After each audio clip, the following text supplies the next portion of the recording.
What would you do if, after losing your house before you were even ready to leave it, the only place left for the two of you to survive was a lonely mountainside, where even the night wind sounded like a question about whether love could still shelter you? It is one thing to be poor inside a home that still knows your name. It is another thing entirely to stand in the open after humiliation has already stripped you of walls, of routine, of the right to believe tomorrow will resemble yesterday. After the house was taken earlier than expected, after their belongings had been thrown into the yard, and whatever small dignity remained had been dragged through the dirt, Jack and Tu Tien discovered that there was nowhere left for them to go. No safe room waiting in the town. No relative ready to open a gate. No last-minute mercy from the world. So they climbed toward the forested mountain and chose the kind of life people never imagine for themselves until sorrow leaves them no other road. There, beneath trees and fading light, a man who had once worked as a CEO cut branches and tied leaves together to make a shelter, while the woman who refused to abandon him cast a net into the water and caught fish for supper. They cooked rice in bamboo over a small fire like two people returned to the oldest form of survival, and yet the emotional truth of that night was not only about hardship. It was about the terrible, beautiful revelation that when status, comfort, and certainty are stripped away, the one thing still capable of becoming home is the person who stays beside you while the world turns cold. The road to the mountain began when the last place that could still pretend to be theirs disappeared behind them.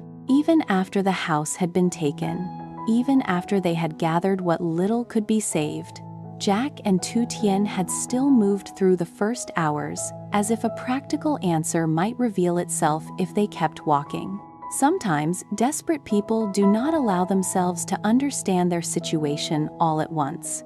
They survive it in fragments. A basket first, a folded blanket, a bundle of clothes, a cooking pot, a change of direction, a longer road, a silence too heavy to interrupt. But as the afternoon grew thin and the day leaned toward evening, the truth no longer allowed itself to be postponed. They had nowhere to go. No room waited for them in town. No house stood ready to receive them. No friend had space. No distant relative had sent word.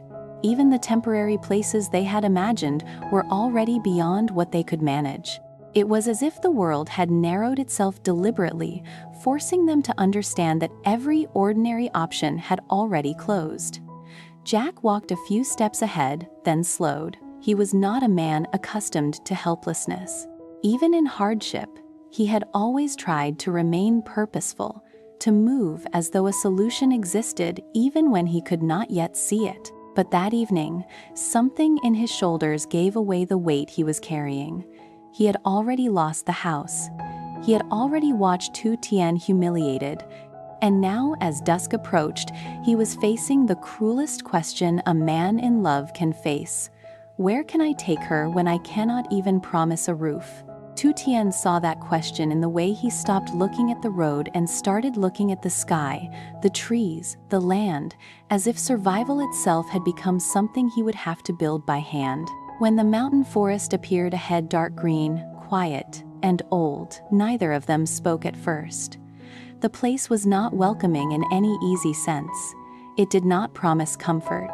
It offered only space, cover, water, somewhere nearby, and enough distance from other eyes that shame might finally loosen its grip. Under any other circumstance, sleeping in the forest would have felt unthinkable. But sorrow changes the meaning of places. A mountainside can become mercy when the rest of the world has shut its doors. Jack turned and looked at Tu Tien. His eyes carried apology before his words did. He told her they might have to stay there, at least for the night, perhaps longer, until he could find another way. He said it quietly, with the care of a man who hated himself for having to say it at all. But Tu Tien did not break under the words. She had already crossed through humiliation earlier that day. The fear of sleeping in the open was real, but the fear of letting him drown in guilt seemed even greater, so she nodded. not because she was unafraid, because she would rather suffer beside him than let him suffer alone. The mountain received them without welcome and without rejection.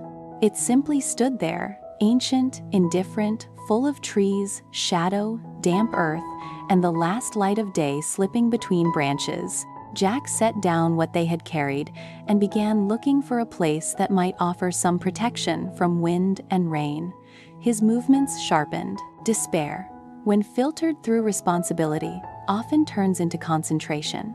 He found a relatively level patch of ground between trees, close enough to water to make fire and cooking possible, but far enough not to invite danger in the night.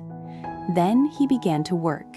He cut branches, he gathered long, flexible pieces of wood, he pulled broad leaves and vines and used them the way someone might use roofing, layering them with an urgency that had no room for elegance. Not long ago, this was a man who belonged in offices, meetings, contracts, and polished floors. But grief and love had driven him into another version of himself, the older human version, the one that knows how to build shelter with bare hands because there is no other choice. Tu Tien watched him for a moment, and the sight pierced her deeply. There was something unbearable about seeing a man who once carried the weight of a company now tying branches together like a wanderer. But there was also something noble in it. Status had been stripped away, pride had been humiliated, yet he was still trying to protect her. A different kind of masculinity stood in front of her now, one without luxury, one without power, one stripped down to action. It made her love him more, and that love hurt because of how much it cost him. She did not remain watching long. While Jack built the shelter, Tu Tien moved toward the water with the simple net they still had.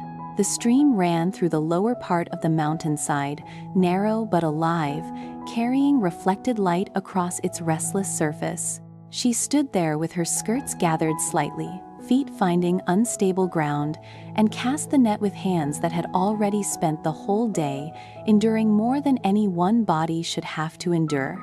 The act itself was strangely calming. Water does not pity. It only answers skill, patience, and persistence. She cast once, then again. The sound of the stream softened the sharp edges of the day.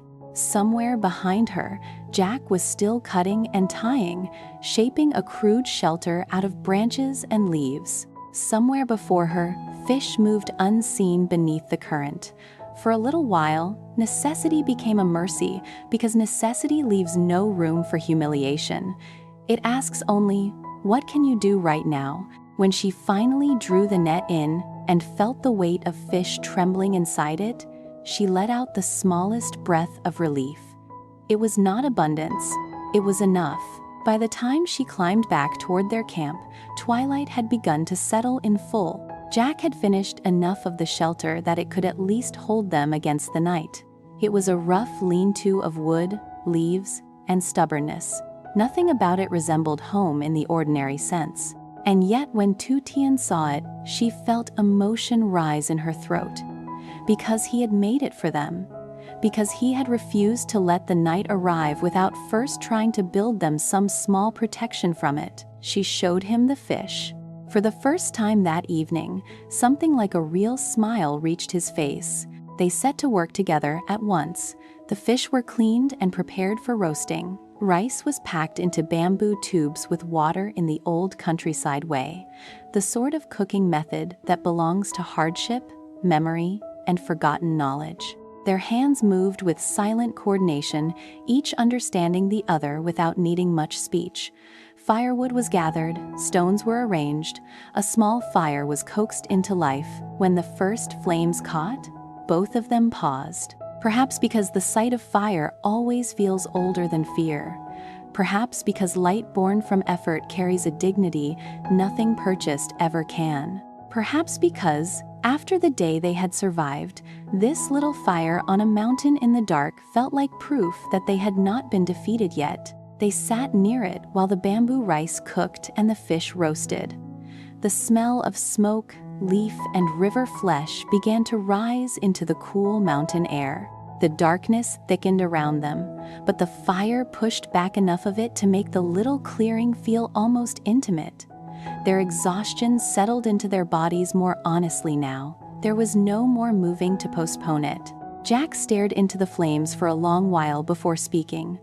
"Life turns, doesn't it?" he said at last, the words almost swallowed by the night. The sentence sounded simple, but inside it lived a grief too large to name directly. Tu Tien turned toward him. He gave a short, broken laugh that did not belong to amusement. "Who would have thought," he continued quietly, "that one day a man working in a company, sitting in offices, signing papers, would end up sleeping on a mountainside with nothing in his hands?" It was not vanity speaking. It was bewilderment, the bewilderment of someone who had once believed effort could protect basic dignity. The bewilderment of a man trying to understand how quickly a life can be reduced. He did not look at her when he said the last part. "I have nothing left." That sentence fell more heavily than the night around them. Tu Tien felt something in her chest tighten, because she knew what he meant. He was not speaking only of money, property, or work. He was speaking from the place where a man begins to fear that failure has emptied him of worth.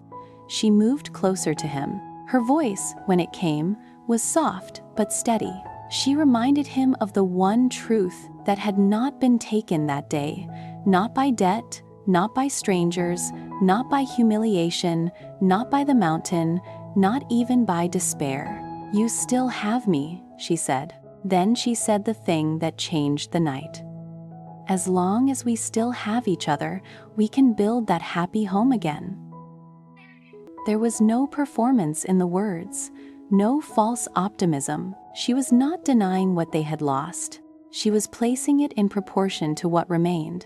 Her hand found his.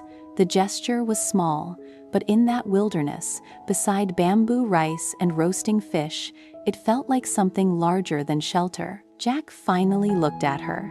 The fire reflected in his eyes, but so did tears he would never fully let fall.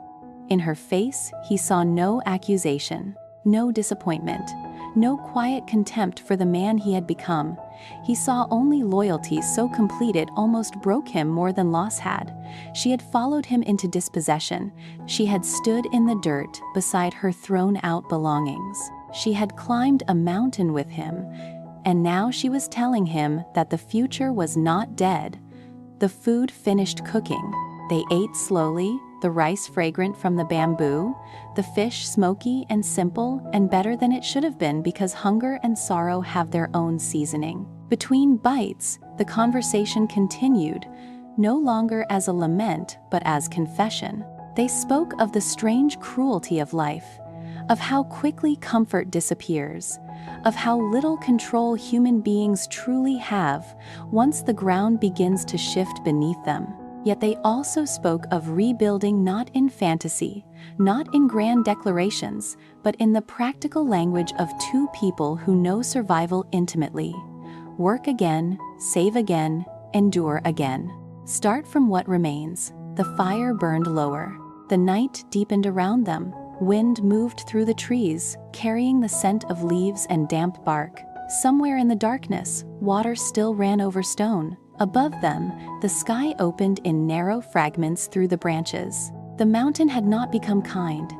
It had simply stopped feeling like punishment. At last, they settled inside the crude shelter Jack had built. It was narrow, the ground was hard, the roof of leaves would not withstand much weather. And yet, as they lay close enough to share warmth, the terrible loneliness that had hunted them since the house was taken eased just enough to let them rest.